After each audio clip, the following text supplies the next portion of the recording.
Hello ladies and gentlemen, I welcome you to another one of my videos where today we'll be going through the 5 most important steps in order to become a better player.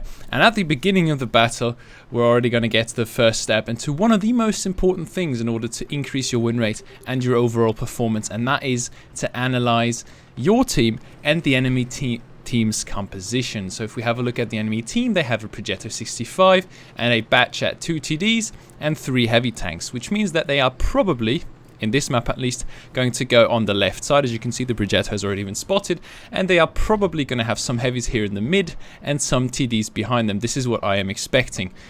So it is very important to analyze the enemy team's composition in order to decide for yourself where to go on the battlefield. And this is already where we get to the second most important step, and that is to know your map.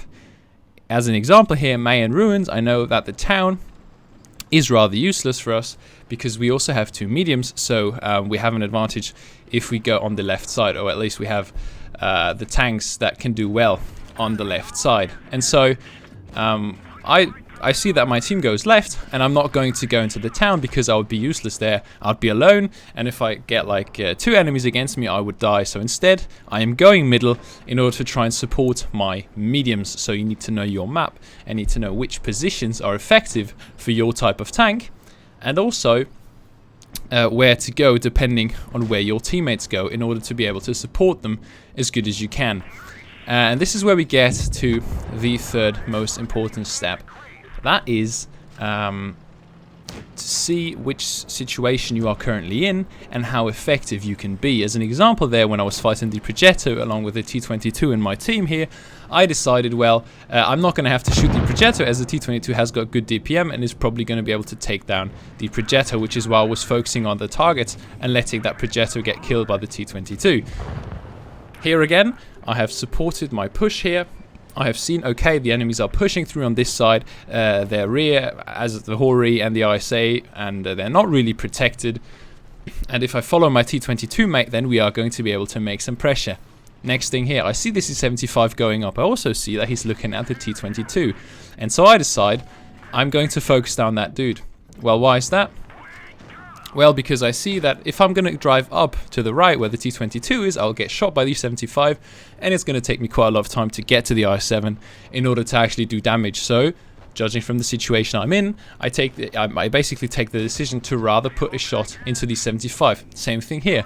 I'm advancing and showing him my rear. He puts an easy shot into me, but I make up some ground. And that is the 4th most important thing. To just develop that sense of how to get the damage.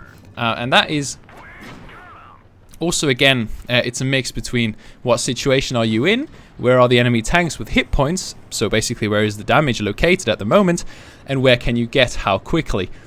As an example, I didn't just stay in front of the 75 and put 2 shots into him, I rather just put 1 into him to make 1 more full damaging shot and then continue driving in order to get the damage here on this I7. Had I not done this, then it would have taken me way longer to get to this I7 and I would have probably gotten less damage there in the end. So these are the most important steps, and to make the execution even more clear, I'll show you I'll show you my thought process again in another replay. Let's go. Here we are on the second replay I've got for you today. We're playing on Rockfield, and let's again start off with the team composition again. We have an Object 140, a T62A, and E50. So we have 3 mediums. The enemies have a 140, a Leopard 1 Wild, and a Batchat. So they are probably going to go right as we are, because the right side is the medium side, and it is generally the better side on this map. So this is a very, very important thing again. Know your maps. Know which side is effective and know which side isn't. Also, another very important thing is to never ever go alone. Even if my team even if they all went left now instead of right, which would have of course been the wrong decision, I would still be going left, because there's no use in making the correct decision when you are actually going to be alone. And watch this, I mean, well, what kind of RNG was that? Anyways, so yeah, making the correct decision to go right, and we do meet some enemies. Again, what situation am I in currently? I know I'm playing a 268, I have got good camera rating. Don't ask me where those shots went, I don't know. I got good camera rating, I'm sitting behind this bush. I am going to be able to put some shots into the enemies without getting spotted. I mean, Admittedly, I don't pen them for some reason, or I don't hit them, but that's another issue. Generally, the play is correct. And again, I'm constantly asking myself, is the position I am in currently the position where I can be effective? And I come to the conclusion that yes, because I know that there is this I7, I managed to put one into him, and I know that behind him there is still a Leopard and a WTF Panzer IV that could get spotted at any time if they fire. And now here, another very important thing. What is currently happening? Let me pause the replay here for just a second. So, going to use that free cam here. So the situation we currently have is that back there, I'm just going to go a little bit faster, we have got the enemy T-57 who's fighting, I mean, you can't really see him at the moment, but he's fighting one of our guys. Yeah, there he is. He's fighting this 140. This 140 is running away, and this T-57 here, he's still on pretty much full hit points. And this T-57 can be shot by me, and I'm sitting back there. So I decide, well, why don't we take down this T-57 here and try to make some pressure going through the left side. And once we take down these two enemy medium, well, the 140 and the Batchat light tank, we can actually get into their sides, maybe take down this I7, perhaps the WT and the Leopard, which are still sitting back there somewhere, and maybe even yeah, the tanks are basically on the left. So if we take this position here, then we have basically won the battle, because we will have the advantage in terms of positioning. Okay, so now you can see me actually go to the left. I see that there's this T-57, he's taking quite a lot of shots, and so I actually switched my targets. I changed my decision from trying to shoot the T-57 to shooting the 140, tracking him and putting him down to a one-shot where hopefully this E-50 is going to be able to take him down. Now, again, my choice of ammunition, very important.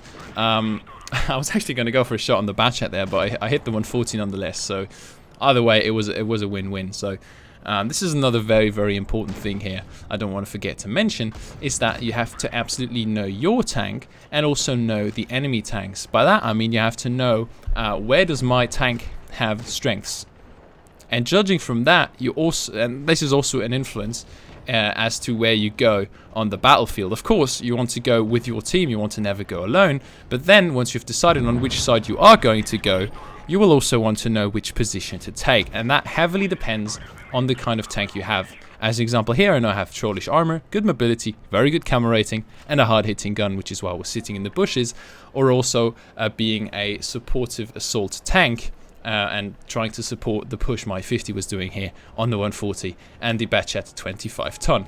And now here, again, I'm judging which situation am I in, and how can I get the most damage out of the situation I am in.